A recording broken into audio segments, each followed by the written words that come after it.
Sunday night, Ontario's premier not backing down.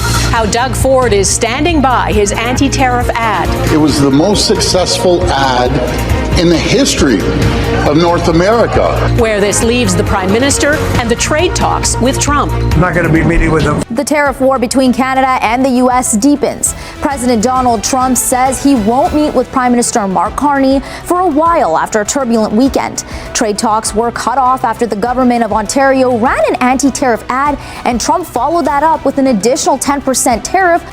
Ronald Reagan loved tariffs. He used them sparingly, which he probably would make a mistake. He made a mistake in that. And again, I was the biggest fan of Ronald Reagan, but on finance, on trade, it wasn't his strong suit. The world woke up to another geopolitical earthquake. Overnight, a single political ad from Canada sent shockwaves through Washington, shaking not only trade talks but the fragile ego of one man, Donald Trump. A voice from the past, a symbol of conservative pride, Ronald Reagan had just exposed the biggest crack in Trump's economic legacy. And the man who stood calmly on the other side, watching the chaos unfold, was none other than Canada's Prime Minister, Mark Carney. It started like a quiet storm, an ad aired by Ontario's government. Not a statement, not a speech, just a 30-second clip that reignited the debate over what free trade really means. Reagan's calm, confident voice from 1987 echoed through American airwaves. Tariffs are a hidden tax on the American consumer. Those words, once celebrated by conservatives, cut straight through Trump's core message of economic nationalism. Within hours, Trump erupted online. He called the ad fake, a fraud, even interference. But the truth was simple. It wasn't fake, and it wasn't interference. It was history, and history had just cornered him. For years, Trump had reshaped the Republican narrative around protectionism, painting tariffs as patriotic and necessary. But Reagan's words stood as a reminder that the very foundation of conservative economics once warned against the dangers of exactly that. And that, perhaps, was what made the ad so devastating. It wasn't Canada attacking Trump. It was Reagan's ghost reminding America what it used to stand for. Trump's response was immediate and explosive. He took to social media at dawn, announcing he was ending all trade negotiations with Canada, effective immediately. No consultations, no briefings, no diplomacy, just rage. His tweet hit Washington like an earthquake. Due to Canada's fraudulent use of Ronald Reagan's image and false representation of U.S. policy, I am terminating all trade talks with Canada. Markets trembled. Canadian officials scrambled. But in Ottawa, there was no panic. Mark Carney stepped up to the podium that afternoon calm, composed, almost surgical in his response. Without ever mentioning Trump's name, he reminded the world that Canada valued a system based on rules and respect for the rule of law. It wasn't an insult. It was a reminder, a sharp contrast between two very different kinds of leadership. Carney's words traveled further than any tweet could. Around the world, leaders took notice. Here was a G7 ally refusing to match fire with fire. Instead, Carney used restraint as his weapon. He invoked history and principle, turning Reagan's voice from an ad into a mirror reflecting Trump's contradictions. The United States, once the champion of global free trade, was now the one walking away from the table. Inside the White House, the atmosphere was chaotic. Advisors scrambled to find a coherent explanation. Kevin Hassett, head of the National Economic Council, tried to calm reporters, claiming the decision was about ongoing frustrations with Canada's negotiating tactics. But no one believed that. Everyone knew it came down to pride, the kind that bruises easily under the weight of truth. Behind closed doors, Trump was furious. He demanded proof that Reagan's voice had been doctored or AI-generated. Intelligence officials confirmed it hadn't been. The Reagan Foundation itself released a statement verifying the authenticity of the clip. Trump's fury turned to embarrassment. The man who had built his brand on America First was suddenly being schooled by the words of one of America's most iconic presidents, and by a Canadian ad at that. For Carney, the move wasn't just a reaction to Trump's tariffs. It was strategic. Canada had been preparing for months, anticipating another breakdown in U.S. relations. Carney's government had quietly deepened ties with Europe, India, and Southeast Asia, building economic bridges far beyond America's reach. While Trump boasted of decoupling, Carney was diversifying. When the storm hit, Canada didn't just survive, it pivoted. The ad itself had cost Ontario's government around $75 million, a bold investment designed to remind both Americans and Canadians of the shared history that had once defined North America's prosperity. It didn't insult Trump directly. It simply let Reagan's words speak for themselves. Protectionism always backfires, Reagan had said, warning that tariffs hurt the very people they aim to protect. That truth, simple yet devastating, made Trump lash out harder. He accused Canada of foreign interference in U.S. politics, comparing the ad to election meddling. But this wasn't manipulation. It was communication, and it revealed how fragile Trump's narrative had become. As the hours passed, the diplomatic fallout spread. U.S. manufacturers expressed frustration, warning that halting trade talks could hurt American workers. The auto sector, already reeling from past tariffs, faced new uncertainty. Farmers feared retaliatory measures that could devastate exports.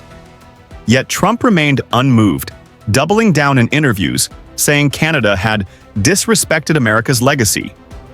Meanwhile, Carney's quiet defiance was winning him praise at home and abroad. Political analysts in Europe called it a masterclass in calm diplomacy. In Asia, leaders admired his ability to balance firmness with restraint. The contrast couldn't have been clearer. Trump's rage made headlines, but Carney's steadiness made history. By evening, the White House press corps gathered again, hoping for clarity. Instead, they got confusion. Trump contradicted his own economic team, first claiming negotiations could resume if Canada apologized, then saying, talks are dead forever. Reporters pressed for details about what apology he wanted. None could explain. It was clear this wasn't about policy anymore. It was about ego. In Ottawa, Carney didn't take the bait. Instead, he turned his focus outward toward the global stage. He boarded a flight to Malaysia to attend the ASEAN summit, aiming to finalize a trade framework between Canada and Southeast Asian nations. It was a symbolic move, showing the world that while Trump was closing doors, Canada was opening them. When he arrived, cameras followed. Journalists asked if he planned to meet Trump. Carney smiled politely and said, Canada's focus is on partnership and progress. No anger, no confrontation, just confidence. Back in Washington, Trump dismissed the trip as a waste of time, calling Carney another globalist puppet. But his words were losing power. Even within his own party, some voices began to question his approach. Former trade officials pointed out that Reagan's policies had once emphasized open markets and collaboration. By rejecting those principles, Trump was isolating the very nation he claimed to protect. Carney's trip to Malaysia was more than diplomacy. It was a statement that Canada no longer needed to rely on America's mood swings to define its economic future. The ASEAN bloc represented over 600 million consumers, and Canadian officials were eager to tap into those markets. Behind the scenes, Carney met with ministers from Singapore, Vietnam, and Indonesia, discussing trade diversification and shared growth. Every handshake, every deal, was a quiet rebuke to Trump's isolationism. Canada wasn't pleading for reconciliation. It was thriving beyond Washington's orbit. Meanwhile, American news networks couldn't stop replaying the Reagan ad. Conservative commentators were divided. Some defended Trump, claiming Reagan's era was different, while others admitted the ad struck a chord. It's hard to argue with Reagan, one analyst said on Fox News. Those words came straight from the heart of conservative economics. And that was the irony. Trump's outrage only amplified Reagan's message. Millions of Americans who had never seen that 1987 address were now hearing it for the first time thanks to Trump's backlash. By the end of the week, global markets stabilized, but the damage to U.S.-Canada relations lingered. Diplomats quietly acknowledged that years of trust had been eroded by a single impulsive decision. The ad hadn't caused a trade collapse. It had exposed one that was already brewing, built on misunderstanding, arrogance, and political theater. Inside the Canadian Parliament, Carney received a standing ovation. Lawmakers praised his composure and strategic foresight. Opposition leaders, usually critical, called his diplomacy measured and dignified. Canada, once again, had shown the world that leadership wasn't about volume, it was about vision. Meanwhile, Trump doubled down at home, holding rallies where he mocked Canada and dismissed Reagan's clip as misinterpreted. But even his base seemed uneasy. Many older conservatives remembered Reagan not as a protectionist, but as a champion of global cooperation. Trump's attempt to rewrite that legacy was backfiring.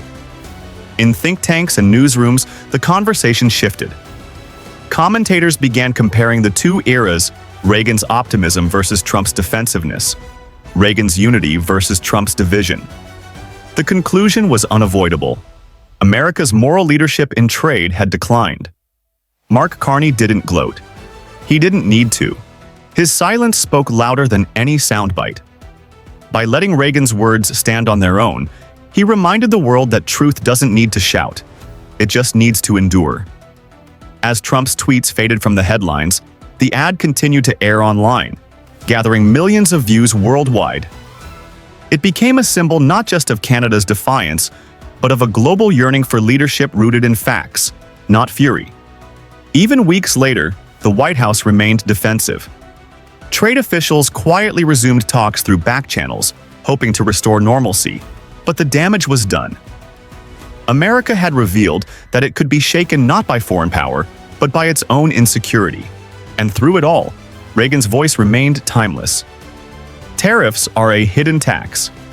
Simple, clear, and devastatingly relevant. And so, as the cameras dimmed and the world moved on to the next headline, one truth remained. This wasn't just a story about Trump or Carney. It was about the moment the balance of global power quietly shifted. A calm voice outsmarted the loudest one in the room, and the world took notice. Because in geopolitics, it's not always the shouts that change history. Sometimes, it's the silence that follows them.